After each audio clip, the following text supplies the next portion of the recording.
আরব দেশে জন্ম তোমার, নাম যে মুহাম্মদ, নাম যে মুহাম্মদ। নামটি তোমার মধুমাখা,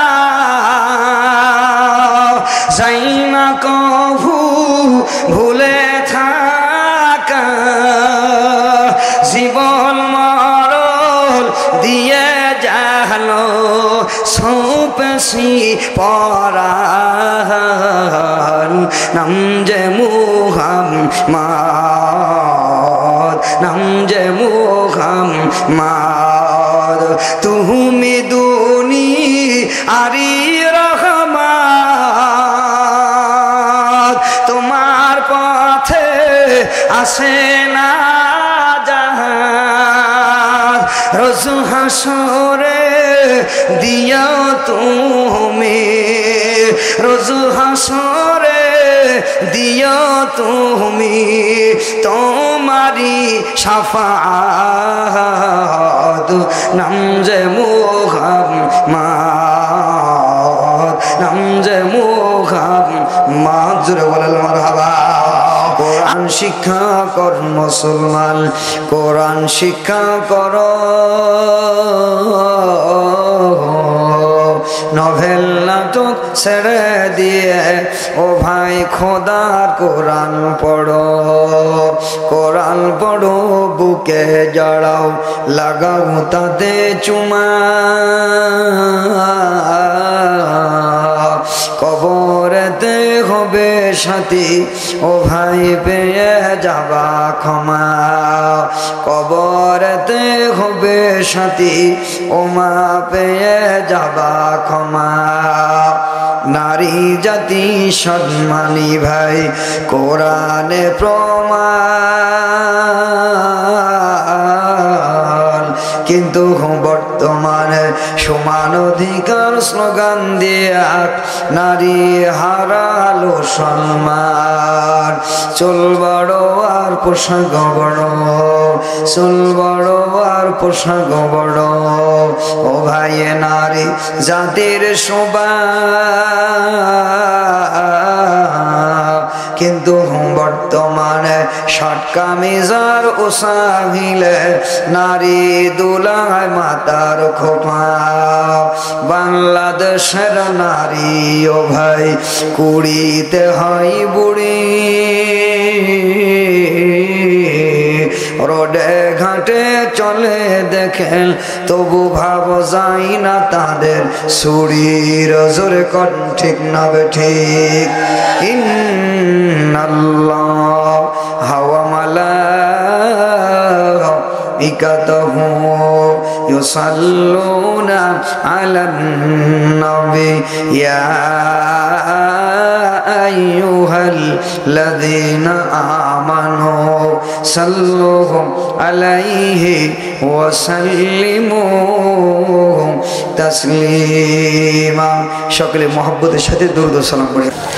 আল্লাহুম্মা সাল্লি আলা মুহাম্মাদিন ওয়া আলা আলি মুহাম্মাদ কামা সাল্লাইতা আলা ইব্রাহিমা ওয়া আলা আলি ইব্রাহিম ইন্নাকা হামিদুম মাজিদ। আল্লাহুম্মা বারিক আলা মুহাম্মাদিন ওয়া আলা আলি মুহাম্মাদ কামা বারাকতা আলা ইব্রাহিমা ওয়া আলা আলি ইব্রাহিম ইন্নাকা হামিদুম মাজিদ। সকলে আমাদের তাকান। কে দিল তোর মুখের হাসি? ওরে এত সুন্দর কথা কেমন করে বুঝতে পারিস আপন জনের ব্যথা? লতা গাছে কে দিল রে এত বড় কদু? কারা দেশে মৌমাছিরা ওরে মৌ সাকে দেয় মধু। ঝিনুক মাঝে কে দিল রে মুক্তামণি হার।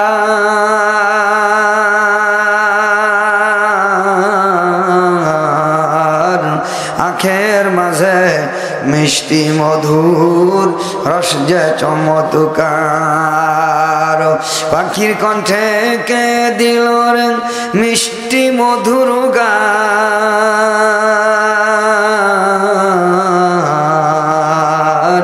হিসাব করে দেখি সব আমার আল্লাহ পাকের দান লা ইলাহা ইল্লাল্লাহ লা ইলাহা সবাই মোহাব্বতে ভাই লা ইলাহা ইল্লাল্লাহ লা ইলাহা এই কালেমার বান্দো ভেলা কাজে লাগবে মরণ বেলা এই কালেমার রোশনেতে এই কালেমার রোশনেতে কবর হবে উজালা লা ইলাহা ভাই সকলে কালেমা পড়ি লা ইলাহা জোরে লা ইলাহা ইল্লাল্লাহ আল্লাহ আল্লাহ আল্লাহ আল্লাহ আল্লাহ আল্লাহ আল্লাহু কি যে মধুর নাম জোরে আল্লাহ আল্লাহ আল্লাহ আল্লাহ আল্লাহ আল্লাহ আল্লাহ আল্লাহু কি যে মধুর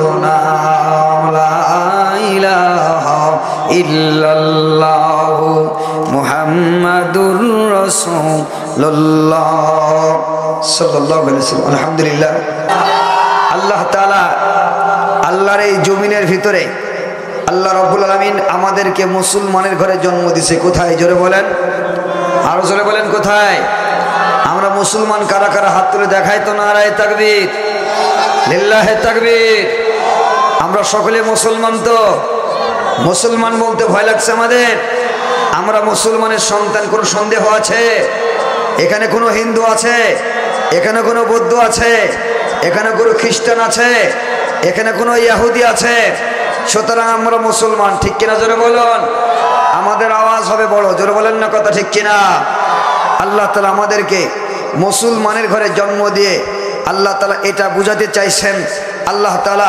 আমাদেরকে ভালোবাসে জোরে বলেন কথা ঠিক কিনা আল্লাহ আমাদের কি বাসে জোরে বলেন ভালোবাসে আল্লাহ ভালোবাসে বেশি আমাদেরকে জান্নাত দেবে বিধায় আল্লাহ তাআলা আমাকে আপনাকে মুসলমানের ঘরে জন্ম দিয়েছে জোরে বলেন আল্লাহু আকবার আমার ভাইরা গোটা পৃথিবীতে 150 কোটি মুসলমানের বসবাস আসছে সারা পৃথিবীতে মুসলমান জাতি আমরা নির্যাতিত নিপীড়িত নিষ্পেষিত সারা পৃথিবীতে মুসলমান জাতি আজকে আমরা মার খাচ্ছি তার মূল কারণ হলো আজকে গোটা পৃথিবীর মুসলমান জাতি আমরা যখন আমাদের আল্লাহকে ভুলে আমাদের রাসূলের জীবন আদর্শ ভুলে ইহুদি নাসারা বেঈমান খ্রিস্টান তাদের কৃষ্টি কালচারগুলি আজকে আমরা আমাদের ভিতরে লালন করেছি আজকে ভারত থেকে এমনকি ভারত থেকে ভেসে আসা বন্যার বানের মতো হিন্দুত্ববাদী কৃষ্টি কালচারগুলি যখন মুসলমানের ঘরে ঘরে মুসলমানের ছেলেমেয়েরা দৈনন্দিন ক্ষুধার্তর মতো ভারতের হিন্দুত্ববাদী সিরিয়ালগুলি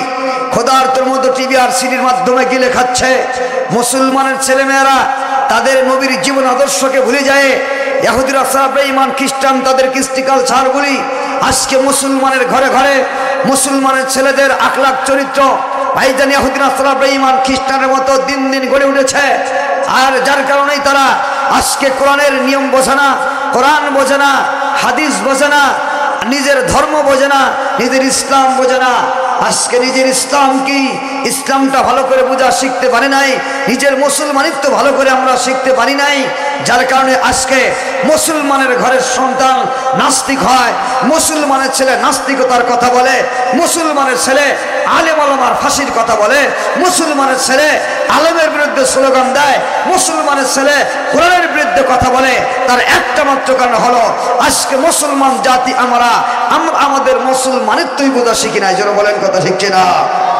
আমি মাঝে মধ্যে প্রায় বলে থাকি বাংলাদেশের জাতীয় পাখির নাম কি বলেন তো দেখি দোয়েল তাই না এই দোয়েল পাখি কি জানে সে বাংলার জাতীয় পাখি জানে না যদি জানতো তাহলে যে প্রধানমন্ত্রী হবে তার কাছে প্রস্তাব পেশ করতো, মাননীয় প্রধানমন্ত্রী আমি হলাম বাংলার জাতীয় পাখি দোয়েল, আর এই বাংলাদেশের জাতীয়তার আসনে যারা আসীনা হয় এমপি, মন্ত্রী, মিনিস্টার, প্রাইম মিনিস্টার, তাদের জন্য বিলাসবহুল গাড়ি বাড়ির ব্যবস্থা করা হয়, দৈনন্দিন কুরমা পোলা খাবারের ব্যবস্থা করা হয়।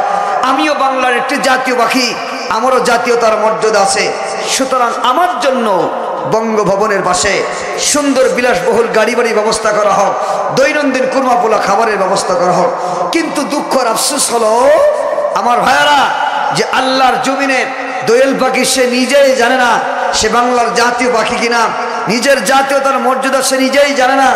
এই জন্য তার দুর্গতি হলো, দুর্দশা হলো, খড়কুটা কুড়িয়ে বন জঙ্গলে বাসা বেঁধে রোদে বৃষ্টিতে ঝড়ে তার কষ্ট পেতে হয়, দৈনন্দিন বাইজান কীট পতঙ্গ কুড়িয়ে তার খাবার হয়। ঠিক তাদ্রুপ আজকে গোটা পৃথিবীর মুসলমান জাতি আমরা আমাদের জাতীয়তা না বোঝার কারণে, আমরা আমাদের ইসলাম ধর্ম না বোঝার কারণে আজকে সারা পৃথিবীতে মুসলমান জাতি আজকে ইহুদি, নাসারা, বেঈমান, খ্রিস্টান তাদের হাতে মুসলমান জাতি আজকে আমরা মার খাই। জোরে বলেন না কথা ঠিক কিনা আমার ভাইয়ারা?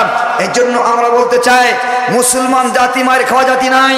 এই জন্য এ মুসলমান জাতি যেদিন ইসলামকে বুঝবে, যেদিন ধর্মকে বুঝবে, এই মুসলমান জাতি আল্লাহর কোরআনকে সামনে অগ্রসর হবে।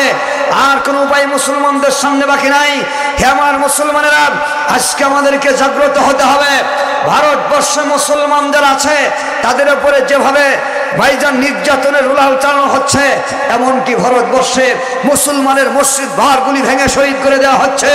হিন্দুত্ববাদী উগ্রবাদীরা আজকে মুসলমানদের পিছনে উঠে পড়ে লেগেছে। কিন্তু জানিয়ে রাখতে হবে সেই ভারতের মাটিতে মসজিদগুলিকে ভেঙে মন্দির বানানো হচ্ছে। আমরা চিরে জানিয়ে দিতে চাই বাংলা আর বাংলা ভারত এগুলি আসলে কোনো ইহুদি বা হিন্দুত্ববাদীর জমিন নয়। ভারত ভাইজান স্বাধীন করেছে হযরত উলামায়ে কেরাম, উলামায়ে দেওবন্দের হাজার হাজার উলামায়ে কেরামের দেওবন্দের রক্তে ভারতবর্ষ লাল করা হয়েছিল। ব্রিটিশ ইংরেজদের হাত থেকে উলামায়ে কেরাম শহীদ হয়ে লক্ষ কোটি উলামায়ে কেরামের তাজা বুকে রক্ত দিয়ে যে উলামায়ে কেরামের লাশ এমন একটা গাছ ছিল না যেকে ঝুলা হয় নাই, সেই উলামায়ে কেরামের মাটিতে আল্লাহর পয়গম্বর মুহাম্মদ সাল্লাল্লাহু আলাইহি ওয়াসাল্লাম আল্লাহর জমিনে এসেছিল। সেই নায়েবে রাসূলদেরকে জবাই করা হয়েছিল, ভারতবর্ষের মাটি লাল করা হয়েছিল। সেই ভারতবর্ষের মাটিতে মসজিদগুলি ভেঙে মোদি খুনি সরকার মসজিদ ভেঙে গুড়িয়ে দেয়। আমরা বাংলা নয় গোটা পৃথিবীর মুসলমান আওয়াজ তুলে বলতে চাই ভারতবর্ষের মাটি মুসলমানদের মাটি। মোদি সরকার হিন্দুত্ববাদী উগ্রবাদী তোমাদের পিঠের চামড়া থাকবে না, ভারতবর্ষ থেকে তোমাদের বিতাড়িত করা হবে।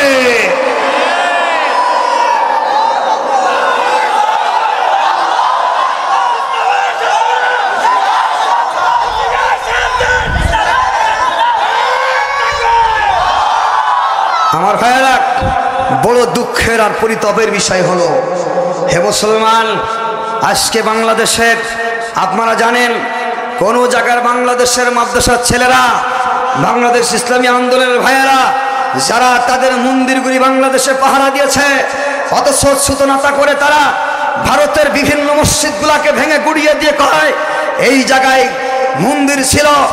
বাংলাদেশ নয়, ভারতের ভিতরে ঐতিহ্যবাহী বাংলার গোটা পৃথিবীর নাম করা বাবরি মসজিদকে ভেঙে তারা ধোয়ার মিথ্যা কথা তুলে সেই জায়গার মসজিদকে ভেঙে গুড়িয়ে দিয়ে মন্দির তৈরি করেছে। ইনশাল্লাহ সেদিন সামনে আসতেছে, গজওয়াতুল হিন্দ যেদিন হবে, ভারতবর্ষের হিন্দুত্ববাদীদের পিঠের চামড়া তুলে আমরা ওই সমস্ত মন্দির ভেঙে আল্লাহ তাআলা ওয়াদা দিয়েছে, রাসূল বলে গেছে ভারতবর্ষ মুসলমানদের হাতে আসবে। সেদিন হিন্দুত্ববাদীরা ভাইজানরা ভারতবর্ষ থেকে পালানোর সময় তোমাদের হবে না। চিৎকার দিয়ে বলেন না কথা ঠিক কিনা?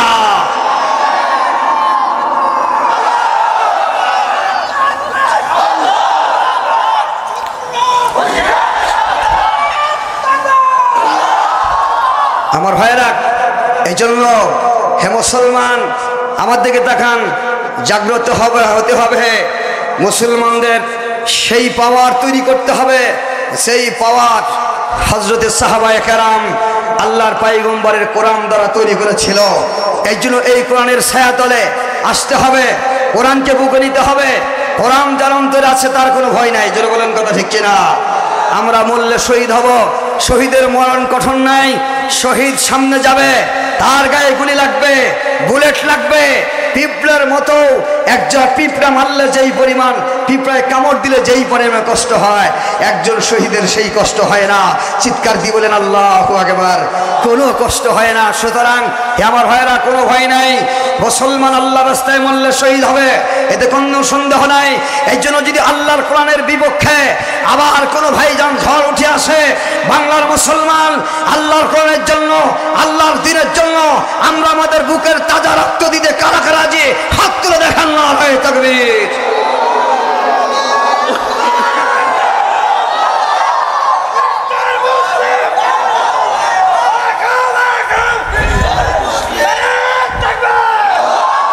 আলহামদুলিল্লাহ। বলতেছিলাম আমার ভাইয়েরা, এই জন্য আসুন ভাই, ইসলাম ধর্ম কি ধর্ম আমাদের বোঝা দরকার। প্রকৃত ধর্ম ইসলাম ধর্ম। কোরআনে কারীমের শিক্ষা, এই শিক্ষাই পরে একজন মানুষকে মানুষ বানাতে। জোরে বলেন কথা ঠিক কিনা? এই মাদ্রাসার ছোট বাচ্চারা তোমরা চলে যাও, ছোট ছোট বাচ্চারা তোমরা চলে যাও। আমার ভাইয়েরা, কোরআনে কারীমের শিক্ষাই পরে একজন মানুষকে মানুষ বানাতে। জোরে বলেন কথা ঠিক কিনা? আমি আপনাদের প্রমাণ করে দেখাবো। কোরআনে কারীমই পারে মানুষকে মানুষ বানাতে। যুগে যুগে এই কোরআনে কারীম মানুষকে মানুষ বানিয়েছে। জোরে বলেন আল্লাহু আকবার। হে আমার ভাইয়েরা, এই জন্য খুব ভালো করে খেয়াল করেন। আজকে আপনারা বলতেন হুজুর, আজকে কোরআনে কারীমের শিক্ষা তো আমরা শিখেছি, কিন্তু আমাদের চাই ঐশ্বর্যর প্রাচুর্যতায় ভরপুর। ইউরোপ, আমেরিকা, জার্মান, জাপান, তারা আমাদের থেকে অনেক শিক্ষিত জাতি, তারা অর্থনৈতিক দিক দিয়ে অনেক চাঙ্গা। আমি আপনাদেরকে বলতে চাই, গোটা পৃথিবীর তারা যে শিক্ষার সভ্যতা শিখেছে, সবচেয়ে কোরআন কারীম যে শিক্ষার সভ্যতা দিয়েছে আল্লাহর জমিনে, এই শিক্ষার সভ্যতা কোনো ধর্ম দিতে পারে? জোরে বলেন পারে নাই। জাপান অনেক উন্নত রাষ্ট্র, আমার দিকে তাকান, জাপান অনেক উন্নত রাষ্ট্র আপনারা বলতে পারেন, কিন্তু সেই জাপানের শিক্ষার সভ্যতায় তাদেরকে মানুষ বানাতে পারে নাই। তার কারণ আমার কথা নয়, গোটা পৃথিবীর সবচেয়ে বড় আলেম, গোটা পৃথিবীর সবচেয়ে বড় ইসলামী স্কলার, গোটা পৃথিবীর সবচেয়ে বড় ভাইজান, বড় আলেম, বড় মুফতি মুহাদ্দিস ভাইজান আল্লামা তকি উসমানী, পাকিস্তানের চিফ জাস্টিস ছিলেন, প্রধান বিচারপতি ছিলেন, দারুল উলুম দেওবন্দ ভাইজান, হিন্দুস্তানি দারুল উলুম দেওবন্দের সুনাম ধন্য ভাইজান রে সূর্য সন্তান ছিলেন আল্লামা তকি উসমানী, যিনি পাকিস্তানের চিফ জাস্টিস। উনি গোটা পৃথিবী ভ্রমণ করেছেন। উনি বলেন, সেই জাপানে আমি গেছি, জাপানের এক বিশেষ শিক্ষা সেমিনারে আমাকে আমন্ত্রণ করা হয়, আমি সেখানে গেছি। যাওয়ার পর আমার বন্ধুরা বলেছে, হুজুর চলেন সাগর পরে গোসল করে আসি। উনি বলেন, আমি সাগর পরে গোসল করতে যেতে পারি নাই, চোখ বন্ধ করে ফিরে আসছি। আমাকে জিজ্ঞাসা করলো, গোসল করবেন না? আমি তাদেরকে বললাম, কিভাবে গোসল করব বলো দেখি। ওখানে গোসল করে কারা? কয়, হুজুর মা আর মেয়ে এক ঘাটে গোসল করে, মাও কমপ্লিট উলঙ্গ, মেয়েও কমপ্লিট উলঙ্গ, পিতা পুত্র এক ঘাটে গোসল করে, একটা হ্যান্ড ওয়াশ ছাড়া আর তাদের পরনে কোনো কাপড় নাই, তারা সকলে উলঙ্গ, পিতাও কমপ্লিট উলঙ্গ, পুত্রও কমপ্লিট উলঙ্গ। বুঝে থাকলে বলুন যে শিক্ষার সভ্যতায় একজন মানুষের ইজ্জত সম্ভ্রম ঢাকার মতো এই শিক্ষার সভ্যতায় নিতে পারে না, দিতে পারে না। এই শিক্ষার সভ্যতা আল্লাহর জমিনে ভাইজান গরু ছাগল হলেও তারা তাদের লেজ দিয়ে ইজ্জত সম্ভ্রম ঢাকার চেষ্টা করে। যে শিক্ষার সভ্যতায় একজন মানুষের ইজ্জত সম্ভ্রম ঢাকার মতো শিক্ষা দিয়ে থাকে না, এই শিক্ষার সভ্যতা আল্লাহর কসম মানুষের শিক্ষার সভ্যতা হতে পারে না। ওই আমেরিকার কথা বলেন, আমেরিকার কথা বলেন, আমার দিকে তাকান। আমেরিকা তো ওই আমেরিকা, যেই আমেরিকা আমার কথা নয়, গোটা পৃথিবীর একজন বড় ডক্টর, শ্রেষ্ঠ ডক্টর, ডক্টর আলী থানতবী রহমতুল্লাহি আলাইহি, উনি বলেন, আমেরিকা তো ওই আমেরিকা, যেই আমেরিকা 1979 সালে 5,97,000 জারজ সন্তানের জন্ম দেয়। বুঝে থাকলে বলুন যে শিক্ষার সভ্যতায় 5,97,000 জারজ সন্তানের জন্ম দিতে পারে, এই শিক্ষার সভ্যতা মানুষের শিক্ষার সভ্যতা হতে পারে না। এই শিক্ষার সভ্যতা পশুত্ব এবং হাইওয়ানের শিক্ষার সভ্যতা। চিৎকার দিয়ে বলুন না কথা ঠিক কিনা? পক্ষান্তরে এই কোরআনে কারীম শিক্ষা দেয় যারও সন্তান তৈরি হওয়ার নয়। এই কোরআনে কারীম শিক্ষা দেয় মানুষের ভিতরে মানবতা। এই কোরআনে কারীম শিক্ষা দেয় মানুষের ভিতরে ন্যায়পরায়ণতা। এই কোরআনে কারীম শিক্ষা দেয় একজন মানুষকে স্বর্ণের মানুষ বানাতে। এই কোরআনে কারীম শিক্ষা দেয় একজন জালেম অত্যাচার নির্দয় নিষ্ঠুর মানুষের দিলগুলাকে কাদার মতো মোমের মতো ভাইজানদের নরম করতে। গোটা পৃথিবীতে ইতিহাস প্রমাণ করে দেখিয়েছে। চিৎকার দিয়ে বলুন না কথা ঠিক কিনা? আমি ছোট্ট একটা ইতিহাস বলে আমি সামনের দিকে আমার আলোচনা এগিয়ে নিয়ে যেতে চাই। হে আমার ভাইয়েরা, বাংলাদেশ নয়, বাংলাদেশের একজন বিশিষ্ট আলেমে দ্বীন, উনি দাওয়াত ও তাবলীগের নিসবতে উনি গেছেন ভাইজানরে আমেরিকাতে। উনি বলেন যে একটা বিশাল ইসলামী ভাইজান আলোচনার ব্যবস্থা করা হয়েছে। সেখানে বিভিন্ন ধর্মের লোকজন ছিল, আমিও সেখানে প্রধান অতিথি ছিলাম। উনি বলেন আমি প্রধান অতিথির বক্তব্য রাখতে রাখতে এমন সময় হঠাৎ করে দেখি কিছু আমার দিকে তাকান, কিছু যুবকেরা একটি সুন্দরী সুশ্রী যুবতী নারীকে আমার স্টেজে হাজির করছে। তো নারীটি ছিল অর্ধলুঙ্গ, পণ্যে কাপড় ছিল না, হাফ প্যান্ট পরা নারী। তো আমি তাকে জিজ্ঞাসা করে বললাম, হে যুবকেরা, তোমরা কেন এই নারীকে আমার স্টেজে নিয়ে আসতো? কি জন্য, কি হয়েছে তার? তখন যুবকেরা বলে, হুজুর, এই নারীকে আমরা আপনার স্টেজে নিয়ে আসছি তার কারণ হলো এই নারী হলো খ্রিস্ট ধর্মের নারী, আমেরিকায় তার বাড়ি। এই নারী ইসলাম ধর্ম গ্রহণ করবে। জোরে বলেন আল্লাহু আকবার। হুজুর, আপনি তারে পড়াই দেন, তারে কালিমা পড়াই দেন। এই নারী ইসলাম ধর্ম গ্রহণ করতে চায়। জোরে বলেন আল্লাহু আকবার। আমার ভাইরা, আমার মায়েরা, তখন হুজুর বললেন, হে যুবকের দলেরা, আমি অতক্ষণ পর্যন্ত এই নারীকে আমি কালিমা পড়াবো না যতক্ষণ পর্যন্ত এই নারীকে সুন্দর একটা পর্দা দিয়ে ঢেকে না দেওয়া হবে, আবৃত করে না দেওয়া হবে, অতক্ষণ পর্যন্ত আমি তাকে কালিমা পড়াবো না। যুবকের দলেরা তখন বলে, হুজুর কি করব আমরা? হুজুর তাদেরকে সুন্দর করে বোঝায় দেয়, হে যুবকেরা শোনো, ইসলাম ধর্ম গ্রহণ করার জন্য একজন নারী আমাদের সামনে আসে। সুতরাং এই নারীকে প্রথম ইসলামের কথাটাই তার শিক্ষা দিতে হবে যে একজন নারী পরপুরুষের সামনে গেলে পর্দা ছাড়া সে কখনো যাবে না। সুবহানাল্লাহ জোরে বলেন। ওয়াকারনা ফি বুয়ুতিকুন্না ওয়ালা তাবাররাজনা তাবাররুজাল জাহিলিয়াতিল উলা।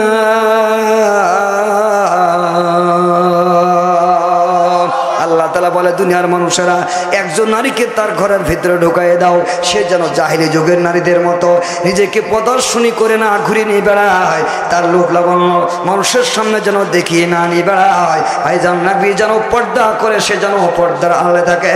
আমার আল্লাহর কোরআনে আল্লাহ তাআলা এই আইন ঘোষণা দেয়। জোরে জোরে বলেন আল্লাহু আকবার। আমার ভাই, আমার মায়েরা, কত সুন্দর আইন আমার আল্লাহ করে দিল। আল্লাহ কয়, দুনিয়ার নারীরা তোমরা জাহিলি যুগের নারীদের মতো তোমাদের রূপ আল্লাহ বলল মানুষের সামনে প্রদর্শন করিও না। সুতরাং পর্দা করা ফরজ। জোরে বলেন না কথা ঠিক কিনা? কার বিধান? জোরে বলেন কার বিধান?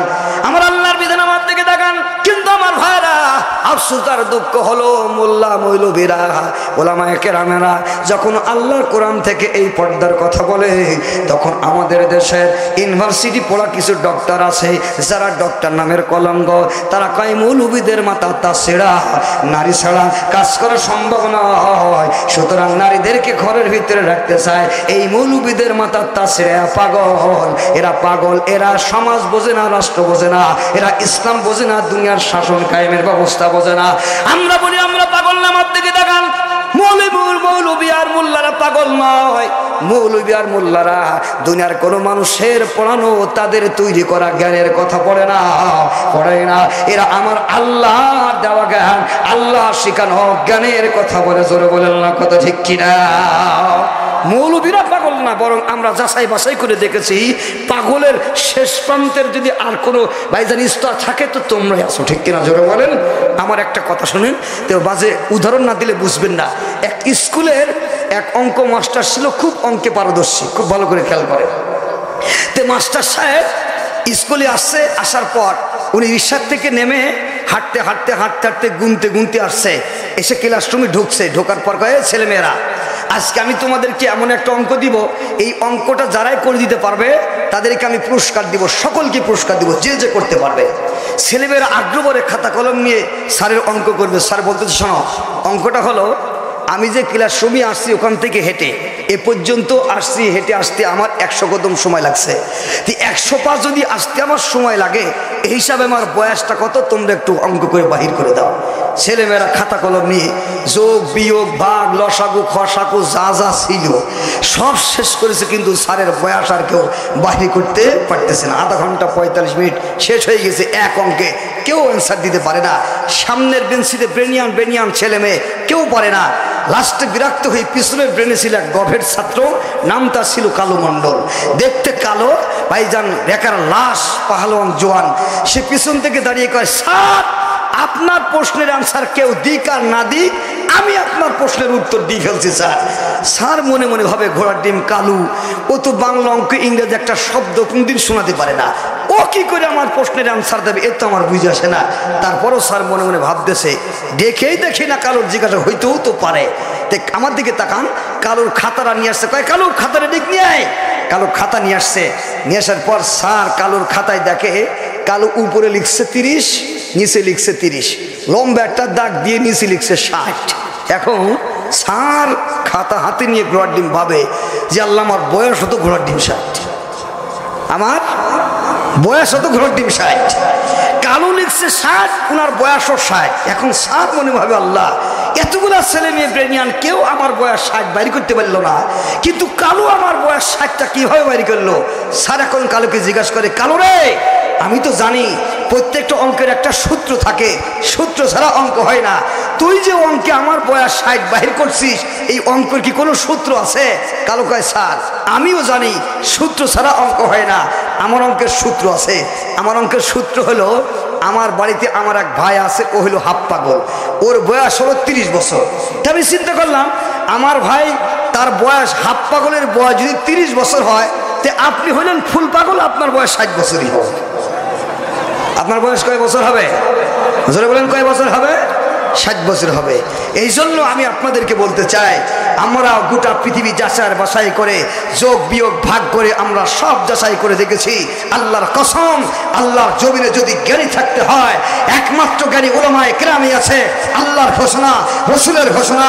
সুতরাং তোমরা যে ফালতু জ্ঞানী তার প্রমাণ হলো ইউনিভার্সিটির ডিগ্রি অর্জন করে, অক্সফোর্ড বিশ্ববিদ্যালয় থেকে ডিগ্রি নিয়া, ইউনিভার্সিটির বড় বড় বিশ্ববিদ্যালয় থেকে ডিগ্রি নিয়া তোমরা কথা বলা পর্যন্ত বলেছ যেই কথা জানোয়ার হাইওয়ানে বলে না। মানুষ বানর থেকে তৈরি হয়, মানুষ বানরের জাতি ছিল, মানুষ বানর ছিল, লেজ কেটে মানুষ হয়ে গেছে। এই পাগলিমার ফালতুমের পড়া উলামায়ে কেরাম বলে না। সুতরাং পাগল উলামায়ে কেরাম নয়, পাগল যদি হও তোমরাই ফুল পাগল, উলামায়ে কেরাম হলো শ্রেষ্ঠ জ্ঞানী। চিৎকার দিয়ে বলেন না কথা ঠিক কিনা?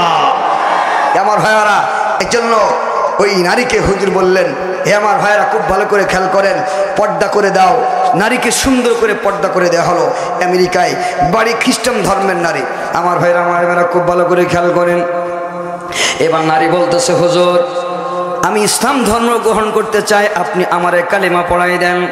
হুজুর বললেন, মা গো আমি তোমাকে কালিমা পড়াবো, কিন্তু আমার কথা হলো মা তুমি হলো খ্রিস্ট ধর্মের নারী।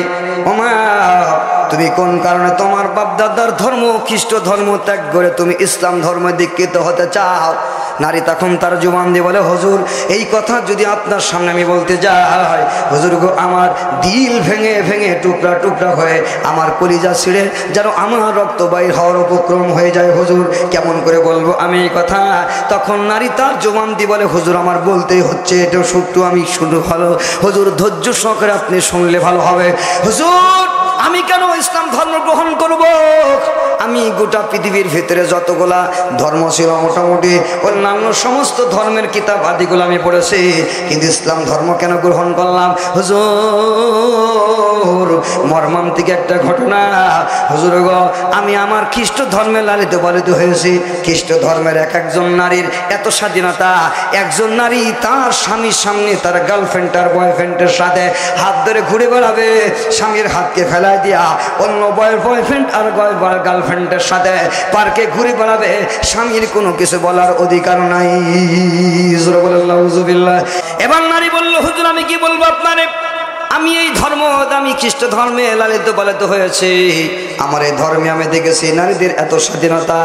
আমার বাপ দাদা তাদের, আমার বাবা আমার মায়ের দাম্পত্য জীবন আমি দেখতে লাগলাম। অনেক সময় এই স্বাধীনতার কারণে আমার মা মাঝে মধ্যে বাসায় থাকে না। আমার মা কোথায় কোথায় ঘুরে বেড়ায়। আমার বাবা একা একা অনেক রাত আছে তার বাসায় একা একা কাটিয়ে দেয়। আমার বাবার এই অবস্থা দেখার পরে আমার মনে বড় কষ্ট লাগতো, আমার মনে বড় দুঃখ লাগতো। কিন্তু কি করব, আমার মা যেহেতু অনেক রাত্রে ভাইজান কোনো সময় বাসায় থাকতো না। আমার হঠাৎ করে আমার বাবা আমার একদিন আমার রুমের ভিতরে ঢুকে পড়ল। আমার রুমে আমার বাবা ঢুকলো। শেষ পর্যন্ত আমার বাবার সামনে আমি এগিয়ে গেলাম।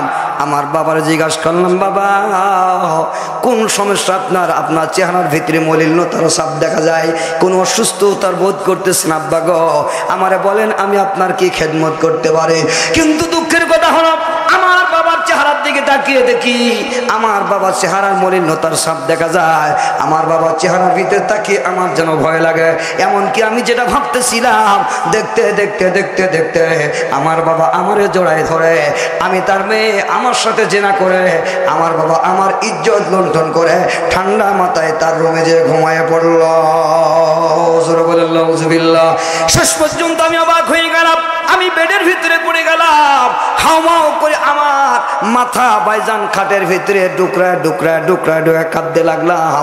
কাঁদতে কাঁদতে কাঁদতে আমার চোখের পানি যেন বন্ধ হওয়ার উপক্রম হয়ে গেল। হাজারবার চিল্লা কাঁদতে থাকে। এক পর্যায়ে আমি মনে মনে ভাবলাম, না না, এমন করে কেঁদে কোনো লাভ হবে না। শেষ পর্যন্ত আমি একটা ধারালো ছুরি নিয়ে আমার গলার ভিতরে ছুরি চালায় আমি আমাকে আত্মহত্যা করব, আমি আমাকে সুইসাইড করে মেরে ফেলবো, এমন সিদ্ধান্ত গ্রহণ করবে। এমন অবস্থায় আবার নিজেকে চেক দিয়ে ফিরাই নিলাম। আমি আমার সিদ্ধান্ত পাল্টাই ফেললাম। শেষ পর্যন্ত সিদ্ধান্ত নিলাম, না, আমি কেন আমাকে অযথা হত্যা করব, আমি কেন আমাকে মেরে শেষ করে দিব। সুতরাং আমার সাথে যে অন্যায় করেছে, অপরাধ করেছে, তার গলার ছুরি চালায় আমি তাকে হত্যা করে মেরে ফেলবো। সরে বলেন আল্লাহু আকবার। আমার দিকে দেখেন, আমার দিকে দেখেন, আমার ভাইরা খুব মনে করে খেয়াল করেন। এবার যুবতী নারী কয়, আমি ধারালো ছুরি নিয়ে আমার বাবার রুমের ভিতরে যাইয়া আমার বাবার গলার ছুরি চালায় আমার বাবার আমি হত্যা করে ফেললাম। বাবার রক্তে গোটা খাল লাল হয়ে গেল। দেখতে দেখতে দেখতে দেখতে বাবার রক্ত দেখতে আমার মনের ভিতরে কেমন যেন ভীতু হয়ে গেলাম। এবার চিন্তা করলাম, আমি আমাকে হত্যা করে ফেলবো আর আমি আমাকে বাঁচায় রাখবো না। শেষ পর্যন্ত আবার আমি আমার সিদ্ধান্ত চেঞ্জ করে বললাম, না, আমি কেন এখন এই আগে আমাকে হত্যা করে আমার জীবন শেষ করব না। আমি খ্রিস্ট ধর্মে লালিত পালিত হয়েছে, অন্য ধর্ম সম্পর্কে আমার খুব একটা জানা নয়। এই জন্য আমার অন্য ধর্ম সম্পর্কে আগে জানা দরকার। আমি দেখব কোন ধর্মের ভিতরে এই আইন আছে যে ধর্মে বলা আছে নিজের বাবা নিজের মেয়ের সাথে বিবাহ করা হারাম, নিজের মেয়ের সাথে জেনা করা যায় না, নিজের মেয়ের ব্যবহার করা যায় না। কোন ধর্মের আইন আছে সেই ধর্ম আমি গ্রহণ করবো। জোরে বলেন আল্লাহু আকবার। আমার থেকে দেখান। বলতে বলতে নারী কয়, হুজুর গো, আল্লাহর জমিনের ভিতরে অনেক ধর্মের কিতাব আমি পড়লাম, পড়তে পড়তে মুসলমানের ধর্মগ্রন্থ আল কোরআনে কারিমের সাথে আমার সম্পর্ক হয়ে গেল। জোরে বলেন আল্লাহু আকবার। সকলে দুই হাত তুলে বলেন আল্লাহু আকবার। লিল্লাহি তাকবীর। কোরআন হাদিসের আলো, নারায়ে তাকবীর। আমার দিকে তাকান। যুবতী নারী বলে, হুজুর আমার কোরআনে কারিমের সাথে সম্পর্ক হয়ে গেল। এক পর্যায়ে কোরআনে কারিমের সাথে যখন আমার সম্পর্ক হয়ে গেল, আমি আল্লাহর কোরআনে কারিম পড়ার জন্য একজন ইসলামী আলেমের সাথে, মুসলমানের একজন আলেমের সাথে হাত লাগাইলাম। তারে বললাম, হুজুর আপনি আমারে কোরআনে কারিমের শিক্ষা দেওয়ার জন্য আমাকে পিছনে একটু সময় দিতে হবে, একটু সময় ভিক্ষা দিতে হবে। ওই নারী বলে, আমি ওলামায়ে কেরাম ওলামার কাছে গেলাম। যাওয়ার পরে আলেম রাজি হলো। তখন উনি আমাকে যখন কোরআনে কারিমের শিক্ষা দান করা শুরু করলেন, প্রথমে আমারে পড়াইলেন বিসমিল্লাহির রহমানির রহিম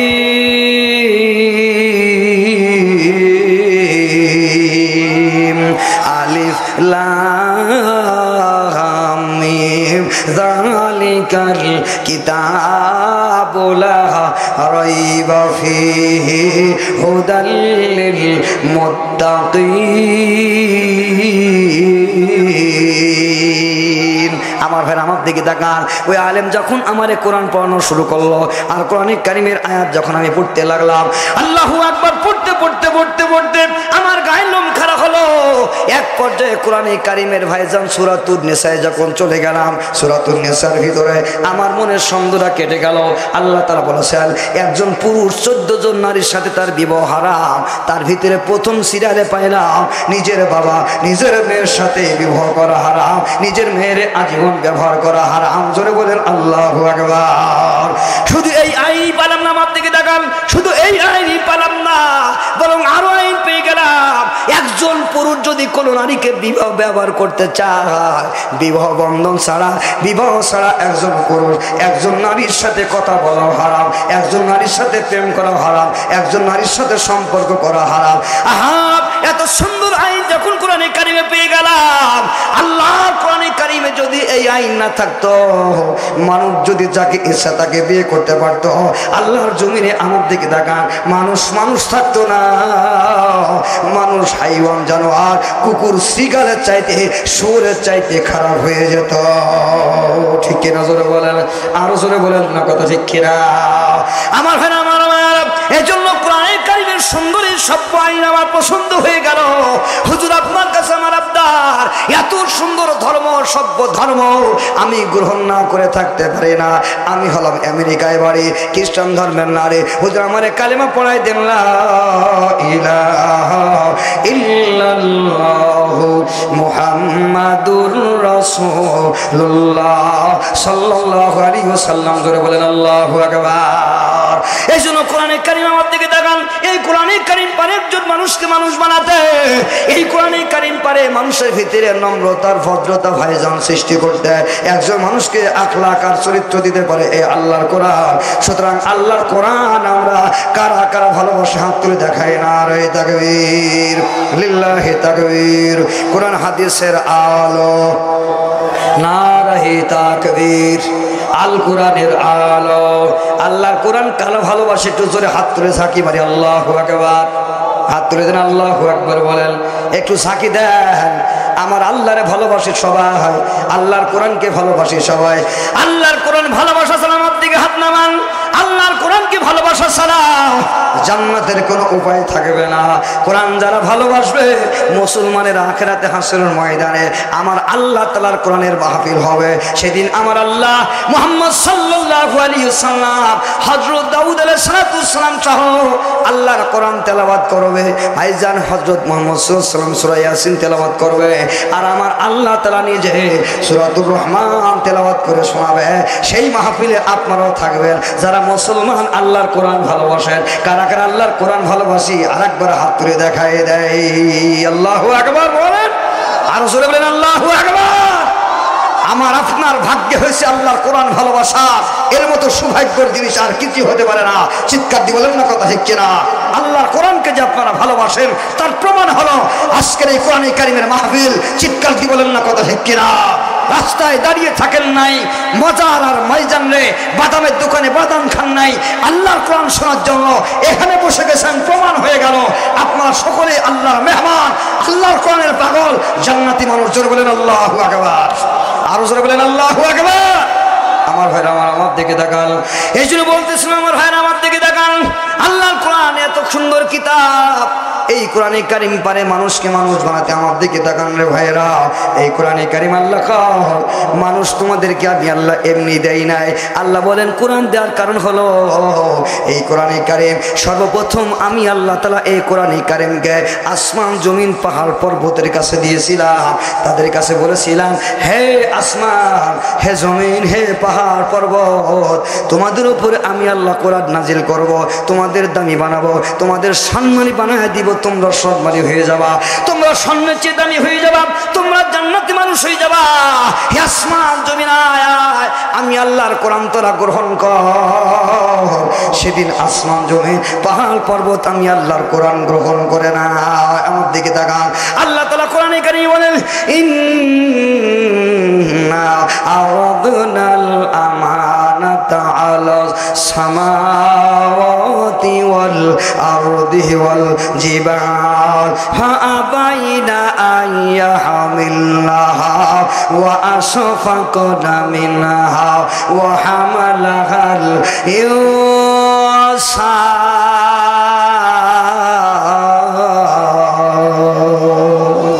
আল্লাহ তাআলা বলেন আমি আসমানের উপরে বললাম আসমান তোর উপর কোরআন নাজিল করব। আসমান তুমি আমার কোরআন নিয়ে নাও, তুমি দামি হয়ে যাবা, তুমি সম্মানী হয়ে যাবা, ওরে আসমান তুমি জান্নাতি হয়ে যাবা। আসমান তার উত্তর আমাকে বলে আল্লাহ তুমি যদি আমার উপরে তোমার এই কোরআন নাজিল করে দাও, তোমার কোরআন এত ভারী, তোমার কোরআনের এত ওয়েট, তোমার কোরআনের এত ওজন, তোমার এই কোরআন যদি আমার উপরে নাজিল হয় আমি আসমান তুলার মতো হয়ে হয়ে উড়ে উড়ে জমিনে পড়ে বালুর সাথে মিশে যাব, সাগরের সাথে মিশে যাব। আল্লাহ তোমার কোরআনের ওজন আর ওয়েট সহ্য করার ক্ষমতা আমার নাই। অথচ আমার দিকে দেখেন আমার ভাইরা, আসমান কত শক্ত আর মজবুত। আমার দিকে তাকাও রে বাবা, না হলে কথা বুঝবেন না। আমার ভাইরা আল্লাহ তাআলা বলে আসমান কত মজবুত। প্রথম আসমান আল্লাহ তাআলা বলেন আমি তারে বানাইলাম জবরদস্ত মরমার পাথর দ্বারা। সুবহানাল্লাহ জোরে বলেন, আর জোরে বলেন, সকলে বলেন আল্লাহু আকবার জোরে বলেন। আল্লাহ বলেন প্রথম আসমান জবরদস্ত মরমার পাথর দ্বারা তৈরি করলাম। পাথর শক্ত না ভাইজান? ভাইজান নরম, জোরে বলেন। পাথর শক্ত না নরম? পাথর কত শক্ত। আল্লাহ কয় মরমর জবরদস্ত পাথর দ্বারা প্রথম আসমান বানাইলাম। আর প্রথম আসমান তার দৈর্ঘ্য আর প্রস্থ কত? আমার দিকে তাকান। প্রথম আসমান দৈর্ঘ্য আর প্রস্থ হলো 500 বছরের রাস্তা তার দৈর্ঘ্য, 500 বছরের রাস্তা হলো তার প্রস্থ। ভাইজান এই 500 বছরের রাস্তা দুনিয়ার কোন রকেট প্লেন, দুনিয়ার কোন এক্সপ্রেস, কোন গাড়ির দ্রুতগামিতা হিসাবে নয়, বরং আসমানের ভাইজান দ্রুতগামিতা হলো আল্লাহ তাআলা আমার নবীকে দুনিয়ার আসমান থেকে আমার আল্লাহ তাআলার আরশে নিয়ে যাওয়ার জন্য মেরাজের রাতে একটা ভাইজান রকেট পাঠিয়েছিলেন। আল্লাহ বলেন সুবহানাল্লাযী আসরা বিআবদিহি লাইলাম মিনাল মাসজিদিল হারামি ইলাল মাসজিদিল আকসাল্লাযী বারাকনা হাওলাহু লিনুরিয়াহু মিন আয়াতিনা ইন্নাহু হুয়াস সামিউল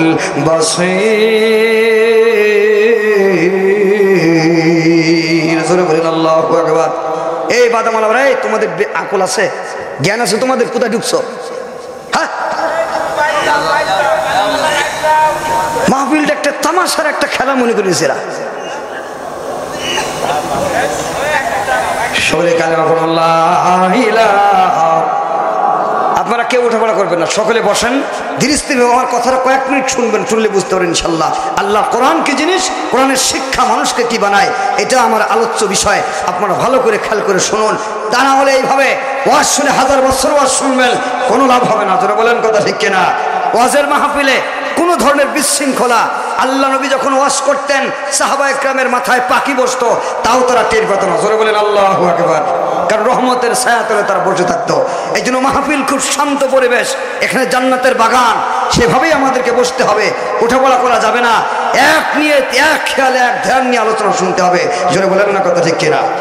আমার দিকে দেখা আমার ভাইরা খুব ভালো করে খেয়াল করেন। সেই আসমান থেকে আল্লাহ তাআলা, আল্লাহু আকবার, আরশ থেকে আল্লাহ তাআলা জান্নাত থেকে একটা ভাইজান রকেট পাঠাইছিলেন। যে রকেটটা আমার নবীকে ভাইজান নেওয়ার জন্য দুনিয়া আসছিলেন। উম্মে হানির ঘরে আম্মাজান আল্লাহর পয়গম্বর তার ফুফু আম্মার ঘরে ছিলেন উম্মে হানি।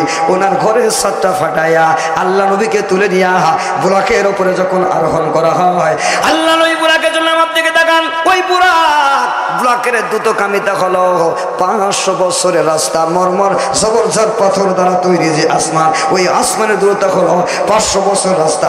বুরাকের গতি, বুরাকের গতি হিসাবে জোরে বলেন আল্লাহু আকবার। আমার দিকে তাকালে ভাই বুরাকের দ্রুতগামিতা কেমন ছিল? ওই বুরাকের দ্রুতগামিতা ছিল গোটা পৃথিবী যদি সমতল হয়, পৃথিবীর এক প্রান্ত পর্যন্ত আর এক প্রান্ত তাকাতে ভাইজান একজন মানুষের পলক মারতে কতটুকু সময় লাগে? হাফ সেকেন্ডও লাগে না ভাইজান। ওই বুরাক এত দ্রুতগামিতা ছিল, গোটা পৃথিবী এক পলকের চাইতে আরো দ্রুত গতিতে এই গুনার দুনিয়াটা ফিরে ভাইজান পাড়ি দিতে পারত। এই বুরাকের দ্রুতগামিতায় 500 বছরের রাস্তা। জোরে বলেন আল্লাহু আকবার। প্রথম আসমান যদি এমন হয়, প্রথম আসমানের দৈর্ঘ্য হলো 500 বছর রাস্তা, বুরাকের দ্রুতগামিতা হিসাবে প্রথম আসমানের দৈর্ঘ্য হলো 500 বছর রাস্তা ভাইজান, বুরাকের দ্রুতগামিতা হিসাবে। সুতরাং এই আসমান কত বড়, প্রথম আসমান আজ গোটা পৃথিবীর সমস্ত জ্ঞান ও বিজ্ঞান সবাই মিলিয়া আল্লাহ তাআলার প্রথম আসমানের তলা খুঁজে পাই নাই। কিয়ামতের আগ পর্যন্ত সব জ্ঞান ও বিজ্ঞান এক জায়গা করে পৃথিবীর কোনো রকেট তৈরি করতে পারবে না, এমন কোনো জিনিস বানাতে পারবে না যেই জিনিস দ্বারা আমার আল্লাহর প্রথম আসমান খুঁজে পাওয়া যায়। জোরে বলেন আল্লাহু আকবার। এত ভাইজান দ্রুত সেই আসমান আমার দিকে তাকান, প্রথম আসমান কোথায় কেউ জানে না, কোনো বিজ্ঞানী জানে না, দুনিয়ার কোনো মানুষ জানে না। সবার আগে ইসলাম জেনেছে মুহাম্মদুর রাসূলুল্লাহ সাল্লাল্লাহু আলাইহি ওয়াসাল্লাম। জমিন থেকে প্রথম আসমান কত দূর, আল্লাহর আরশ কত দূর, ইসলাম ছাড়া আল্লাহর কোরআন ছাড়া কেউ বলতে পারে না। আল্লাহু আকবার জোরে বলেন, আর জোরে বলেন আল্লাহু আকবার। আমার ভাই আমার দিকে তাকান, প্রথম আসমান কোথায় আছে, কত দূরে আসমান, দুনিয়ার কোনো মানুষ জানে না আমার ভাইয়েরা। সুতরাং আমার দিকে খেয়াল করেন, আমার দিকে খেয়াল করেন ভাইজান। সূর্য হলো এই পৃথিবীর 13 লক্ষ গুণ বড়। সুবহানাল্লাহ জোরে বলেন, কত জোরে বলেন কত। এই দুনিয়ার 13 লক্ষ গুণ বড় হলো সূর্য। সুতরাং ভাই এক সূর্য যদি এত বড় হয়, তাহলে চাঁদ ভাইজান নক্ষত্র, কোটি কোটি নক্ষত্র আল্লাহর জমিনে আছে, আল্লাহর আসমানে আছে। আমার ভাইরা যে চন্দ্রবসে নক্ষত্রগুলো কোনটা দেখা যায় কোনটা দেখা যায় না, এক একটা নক্ষত্র চাঁদের চাইতে কোটি কোটি গুণ বড়। জোরে বলেন আল্লাহু আকবার। এক একটা নক্ষত্র তারা ভাইজান কোটি কোটি সূর্যের চাইতে কোটি কোটি গুণ বড়।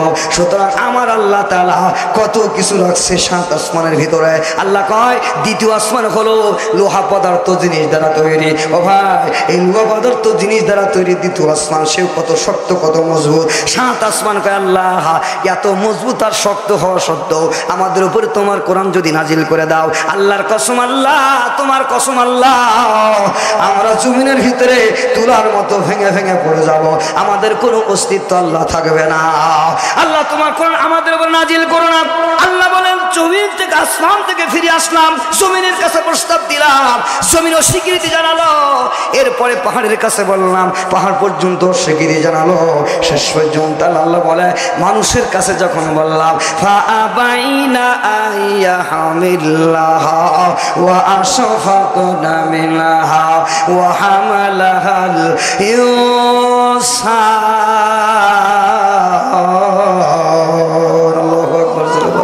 আল্লাহ তাআলা বলেন শেষ পর্যন্ত মানুষের কাছে যখন নিয়ে গেলাম, মানুষ কোনো কথা বলে না, মানুষ কোনো কথা বলা ছাড়া আমার কোরআন গ্রহণ করে নিল। জোরে বলেন আল্লাহু আকবার।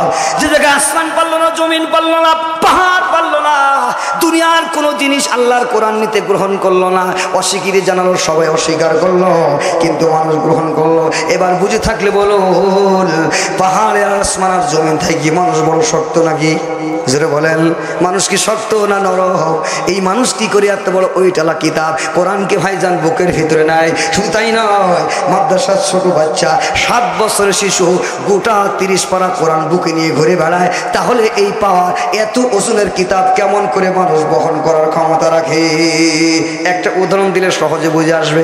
এই গ্রামের একটা ছেলে বিদেশ গেছে 7 বছর, স্ত্রী তখন গর্ভবতী ছিল। যে ফিরে আসার সময় হয়েছে 7 বছর পর, ছেলে বাড়িতে আসতেছে, বাবা ছেলেকে মা সাথে দেখে, বাবা তুমি যাও রোডে দাও, তোমার আব্বু এক্ষুনি আসবে, গাড়ি থেকে আসবে, তুমি তাকে রিসিভ করো। ছেলে দাঁড়িয়ে আছে, বাবা এসে দেখে ছেলে কোলের ভিতরে তুলে নিয়ে গলে মুখে চুমা দেয়, দিয়ে লাগেজটা ভিতর থেকে বাইর করছে। লাগেজের ওজন প্রায় 1.5 মণ, সন্তানের ওজন মাত্র 5 কেজি 10 কেজি। ছেলে কয় বায়না ধরছে, আব্বু সবই বুঝলাম, কিন্তু আমার বায়না হলো লাগেজটা আমার মাথা দিতে হবে। আব্বু বলেন তো, ছেলের ওজন 5 কেজি 1.5 মণ ওজনের লাগেজ দিলে ছেলে বাঁচবে নাকি চ্যাপ্টা হয়ে যাবে? জোরে বলেন, বাঁচবে না চ্যাপ্টা হয়ে যাবে? চ্যাপ্টা হয়ে যাওয়ার কথা, ঠিক কিনা? জোরে বলো। আমার ভাই আমার দিকে তাকান।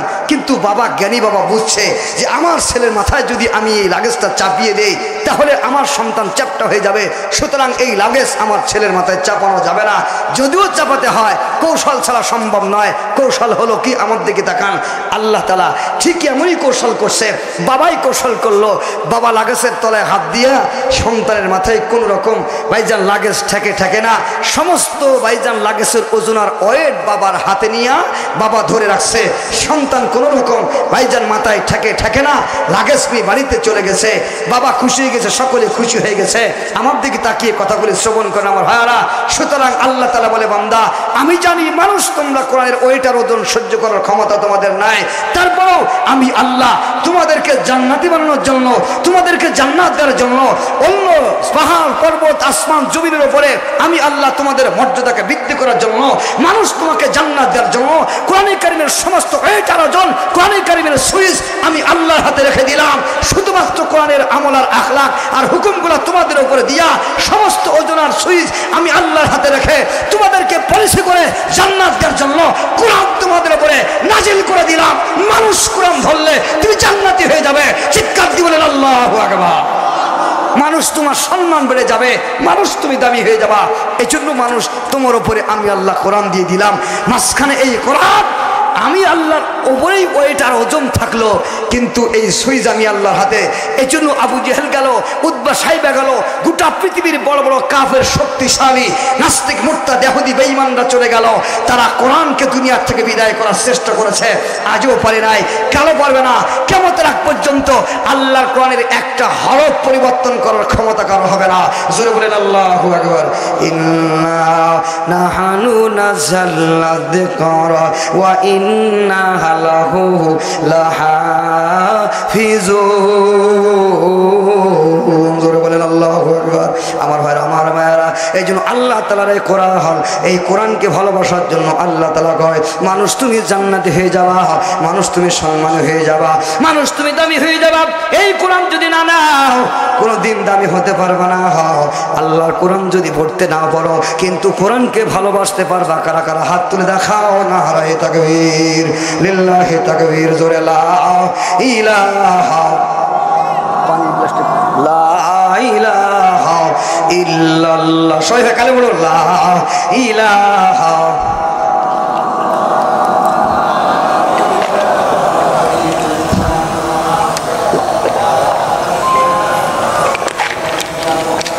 লা ইলাহা, লা ইলাহা ইল্লাল্লাহু মুহাম্মাদুর রাসূলুল্লাহ সাল্লাল্লাহু আলাইহি ওয়াসাল্লাম। করে বলেন মারহাবা। আমার দিকে দেখেন আমার ভাই, এই জন্য এই কোরআন যারা নিল সবাই জান্নাতে হয়ে গেল। চাই সে কালো হোক, চাই সে ভাইজান সাদা ফর্সা হোক, চাই সে ঠোঁটজোলা হোক, চাই সে গরিব হোক, মিসকিন হোক আর ফকির হোক, যারাই আল্লাহ তাআলার কোরআন গ্রহণ করলো এই মানুষগুলা জান্নাতি হয়ে গেল। এই জন্য সকল সাহাবী তারা জান্নাতি। জোরে বলেন আল্লাহু আকবার। আমার দিকে দেখেন কেমন জান্নাতি বাবা। আমার রাসূল নিজে বয়ান করেছেন। আমার দিকে দেখান, মরফরান দৌড়ের ভাইজান এক গ্রামে বাস করতে এক কালো সাহাবি, কুশ্রী ঠোঁটঝোলা। ভাইজান সাহাবির ছিল ঠোঁটঝোলা কালো কুশ্রী সাহাবি। সাহাবির নাম ছিল হযরত জাহির রাদিয়াল্লাহু আনহু। এই কালো সাহাবি আমার দিকে দেখান ভাইজান লিখে পড়া জানতো না।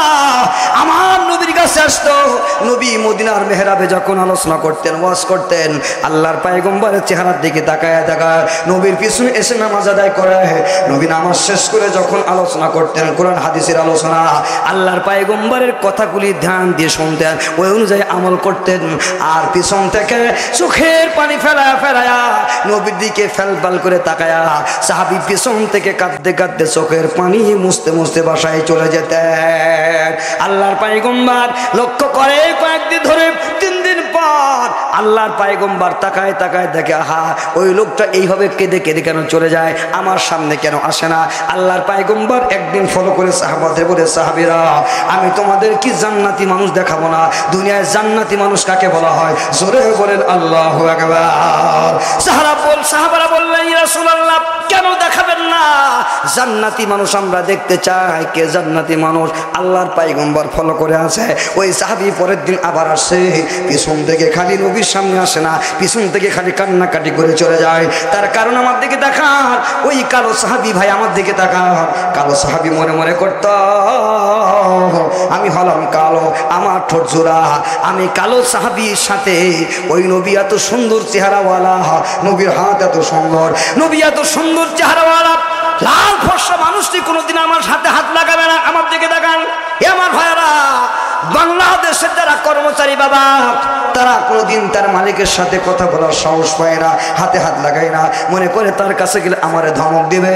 কালো সাহাবী মনে মনে ভেবেছে, এই নবী এত সুন্দর চেহারাওয়ালা, লাল ফর্সা মানুষ, এত সুন্দর মানুষ, তার সুন্দর হাতটা কোনোদিন আমি কালো সাহাবীর হাতে লাগাবে না।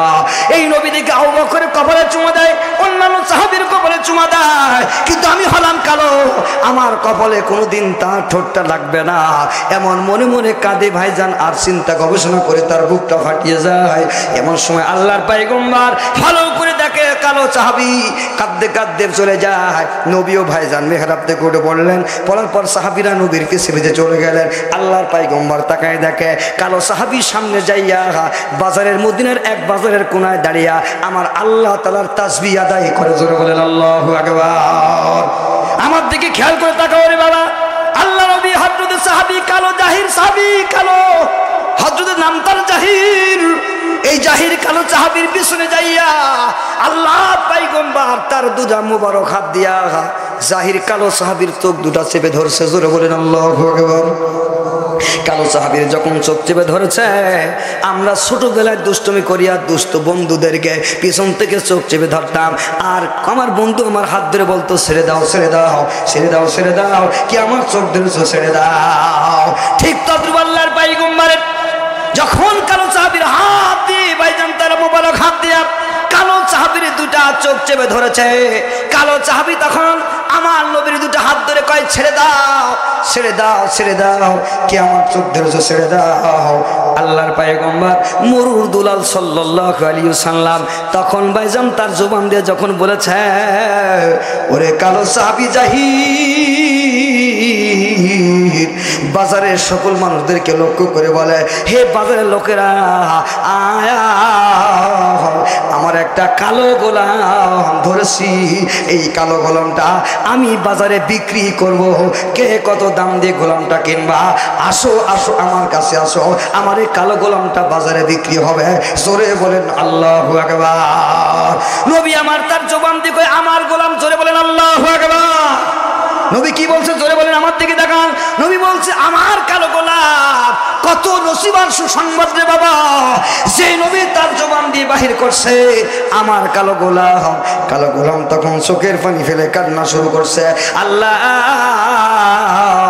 আমি ধারণা করেছিলাম এই সুন্দর নবী তার হাত দিয়ে আমার সাথে কোনোদিন হাত লাগাবে না, কারণ আমি কালো, আমার ঠোঁট ঝুলা, আমি কুষ্টি, আমার গায়ের ঘাম দুর্গন্ধ, আমি ছাগলের রাখা, আমার হাতে কোনোদিন নবী হাত লাগাবে না। অথচ সে সাহাবী জানে না আমার পয়গম্বর কেমন পয়গম্বর। আমার আল্লাহ তাআলা আমার নবীর সম্পর্কে আল্লাহ কোরআনে বলেন, ওমা আরসালনাকা ইল্লা রাহমাতাল লিল আলামিন। আরব দেশে জন্ম তোমার, নাম যে মুহাম্মদ, নাম যে মুহাম্মদ, নামটি তোমার মধুমাখা, যাই না কভু ভুলে থাকা, জীবন মরণ দিয়ে জানো সৌপসি পরাণ, নাম যে মুহাম্মদ, নাম যে মুহাম্মদ, তুমি দুনিয়ারি রহমত, তোমার পথে আসে না জাহাজ, রোজ হাসরে দিও তুমি রোজ হাসরে দিও তুমি তোমারি শাফাআত নাম যে মুহাম্মদ নাম যে মুহাম্মদ জোরে বলেন মারহাবা। কোনো মানুষ আমারে কুরাই করবে না, আমার দুনিয়ায় কোনো দাম নাই, আমার কোনো মূল্য নাই, দুনিয়ার মানুষ কেউ আমাকে কুরাই করবে না।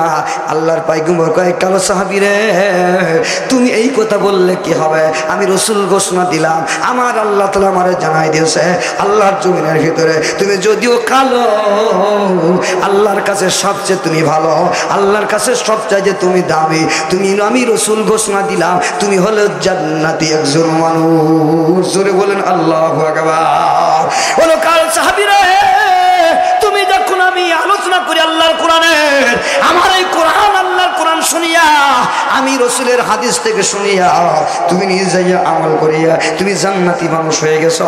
এই জন্য আল্লাহর কোরআন যারা ভালোবাসে, কোরআনের কথা যারা দুনিয়ায় মেনে চলে, কোরআনের মাদ্রাসা যারা ভালোবাসে, এই কোরআনের ভাই জানলে তালবে ইলমদেরকে যারা ভালোবাসে নিশ্চিতরা জান্নাতি হবে বাবা। আল্লাহর কোরআন ছাড়া জান্নাত পাওয়া যাবে না, আল্লাহর কোরআনের খাদেম হওয়া ছাড়া জান্নাত পাওয়া যাবে না। এই জন্য এই কোরআনের খাদেম যারা হব আল্লাহ তাআলা সবাইকে জান্নাত দান করবে, পুরুষ হোক আর মহিলা হোক। আম্মাজান খাদিজাতুল কুবরা আল্লাহ কোরআনের আবু নূর আর বরকত দিয়েছে, আল্লাহর পয়গম্বর উপর যখন কোরআন নাযিল হয় আম্মাজান খাদিজাতুল কুবরা এই বরকত দিয়েছে। সুতরাং আমরাও আল্লাহর কোরআনের বরকত নেব। কারা কারা রাজি হাত তুলে দেখাই নারে তাকবীর। আল্লাহ রাসূল আমার দিকে দেখান, সকল সাহাবী জান্নাতি কোরআনের কারিমের ভাই জান্নাত পাওয়ার পাইয়া এই কোরআনের কারিমের আমানত বুকে নিয়া এরা জান্নাতি হয়ে গেল। সুতরাং আমরা মুমিন মুসলমান, আল্লাহ আমাদের ওয়াদা দিয়েছে তোমরা যদি আমার কোরআন মেনে নাও, আমার কোরআনকে ভালোবাসো, আমি আল্লাহ তাআলা তোমাদের গুনাহ খাতাগুলি মাফ করে আমি আল্লাহ তোমাদের জান্নাত দান করব। জোরে বলেন আল্লাহু আকবার।